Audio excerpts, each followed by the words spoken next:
E antes disso, vamos retomar a conversa que deixámos pelo meio com a terapeuta familiar Catarina Mexia, isto a propósito das discussões no casal por causa de dinheiro. Olá, Catarina. Olá, boa tarde. Então vamos retomar, como eu disse, a nossa conversa, já que ela ficou, enfim, incompleta da outra vez que a Catarina cá esteve.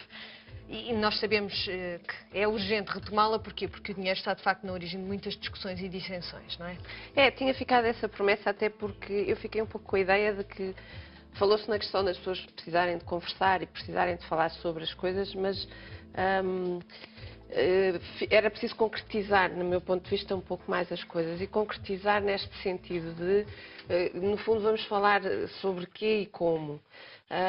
Na realidade, o que eu queria focar um pouco hoje é esta ideia de que hoje em dia as pessoas funcionam muito em função do dia de hoje, do acontecimento, do imediato. Portanto, as pessoas vivem um pouco como se é um dia de cada vez e é como se não houvesse amanhã. Portanto, nós não funcionamos em função de objetivos e menos ainda de projetos de, já nem digo de longo prazo, mas curto, médio prazo. E, portanto, isto faz com que, muitas vezes, a nossa forma de pensar seja, ok, eu gasto hoje, amanhã logo se vê, e se não tiver eu peço emprestado. Esta é muitas vezes a filosofia que eu encontro nas pessoas que me procuram e que referem a algumas destas dificuldades. E, portanto, esta é uma das coisas que as pessoas precisam de parar, pensar e ver se de facto esta é uma das situações que precisa de começar a ser invertida na sua forma de estar. Por exemplo, na minha geração, os meus pais não eram assim.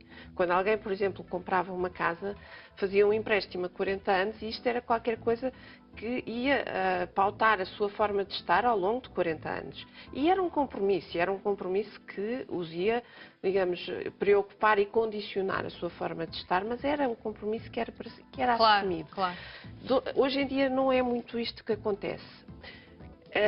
Isto são dificuldades que às vezes ultrapassam o casal, começam ao nível individual. Eu, por exemplo, aqui há uns tempos atrás encontrei uma senhora que, ao tentar perceber como é que era esta dinâmica no casal, ela dizia-me, eu pedi-lhe que me fizesse um pouco a nível individual, como é que era, a 3 anos de vista, como é que ela se via daqui a 3 anos. Impossível. Ela não conseguia visualizar-se a 3 anos de vista. Era qualquer coisa que para ela era inconcebível. Era incapaz de fazer planos. Não conseguia. Pura e simplesmente não se conseguia imaginar daqui a 3 anos. Não vamos para os porquês desta história, porque pois haverá, com certeza, muitos.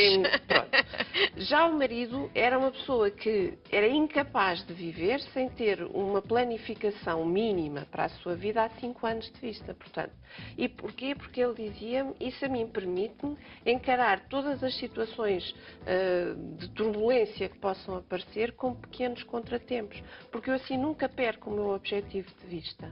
Eu sei que podem-me acontecer aflições pelo meio, mas o meu objetivo principal está ali. Portanto, eu vou fazendo os ajustes que preciso. Não, quer dizer, ele não era propriamente fundamentalista em relação ao seu objetivo, mas isto permitia-lhe encarar as pequenas flutuações e problemas que iam aparecendo como coisas que precisavam de ser encaradas como problemas, mas, ok, o meu objetivo está ali e eu não o vou perder de vista. Tinha o foco no objetivo dele. E isto era extremamente organizador para ele. E, de alguma forma, este casal ia convivendo, ia-se mantendo organizado na medida em que, diga-se de passagem, que ele vem à consulta precisamente porque um dos grandes problemas que aconteceu foi este homem ficar desempregado.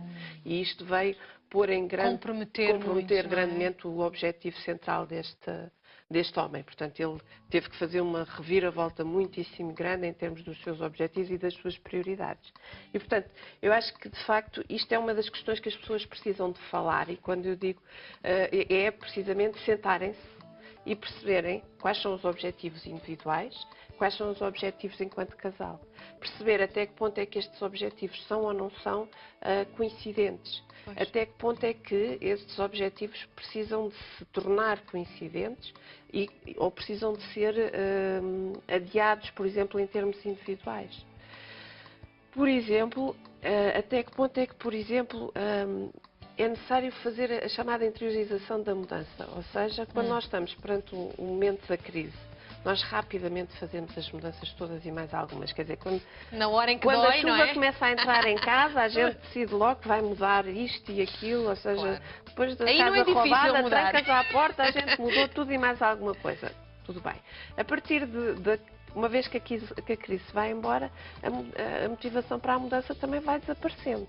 Pronto, se nós transpusermos isto para os gastos, quando estamos numa aflição enorme, poupa, poupa, poupa, poupa. Quando a aflição começa a abrandar, ok, não faz mal se formos jantar fora, também é só mais um cinema, depois é mais só um livro e por aí fora, e portanto as coisas tornam-se muito mais complicadas. Sem que cada um dos elementos do casal se torne propriamente polícia um do outro, era interessante que nestas conversas um se tornasse, digamos, comparsa do outro, no sentido de o ajudar a identificar os comportamentos de excesso.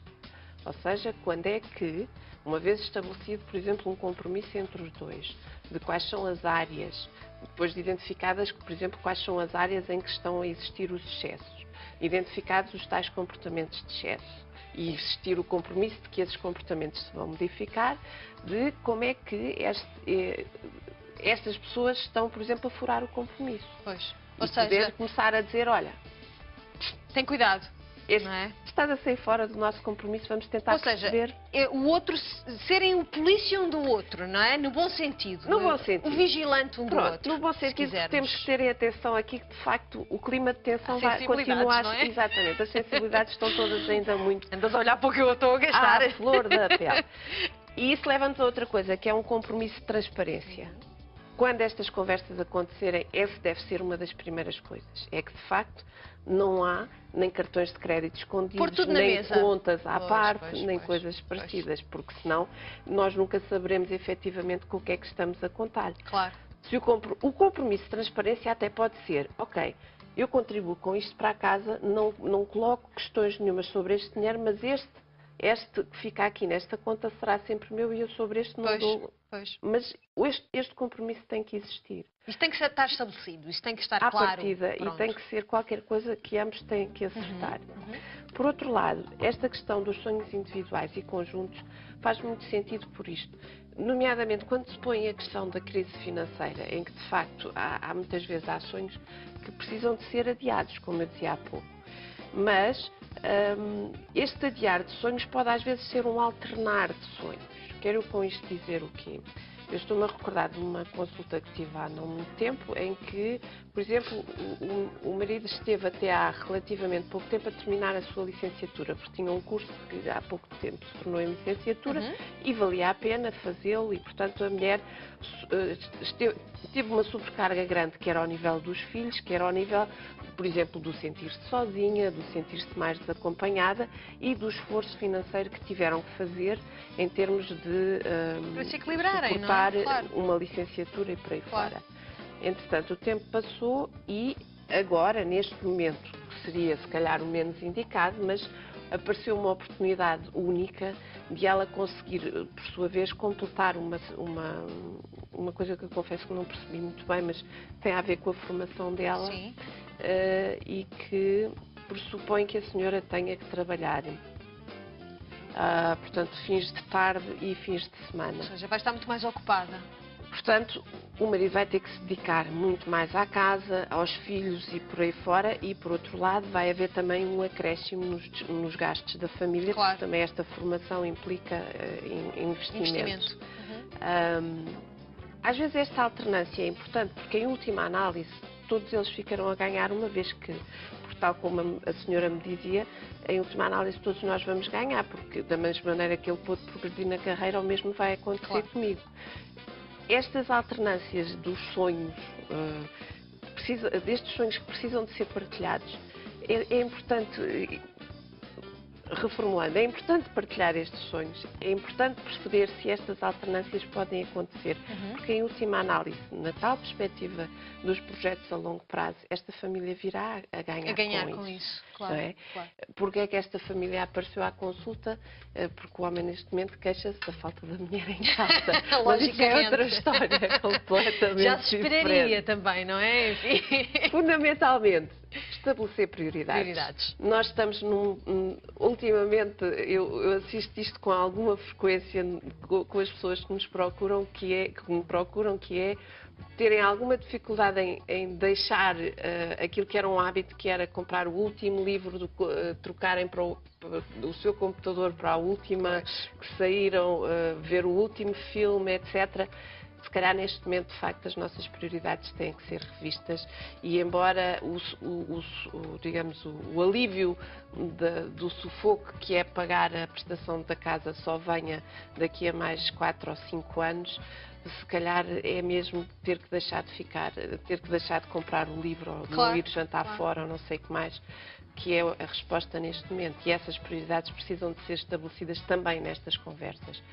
Se a prioridade é ter um filho, há que começar a planeá-lo agora. E planeá-lo agora não é começar a ter relações agora, é começar a pensar que daqui a 5 ou 6 anos vão ter que pagar uma escola, vão ter que ir por aí fora. E isso não se faz com empréstimos. Ou por outra, faz-se com empréstimos, mas deveria ser em última análise, deveria ser por exceção e não porque existem empréstimos. Muito bem, eu sugiro que se tem alguma questão relativamente a isto, que a coloque à Catarina, através do nosso e-mail, se quiser, mundasmulheres@sic.pt. Obrigada, Catarina. De nada. Obrigada. Bom, já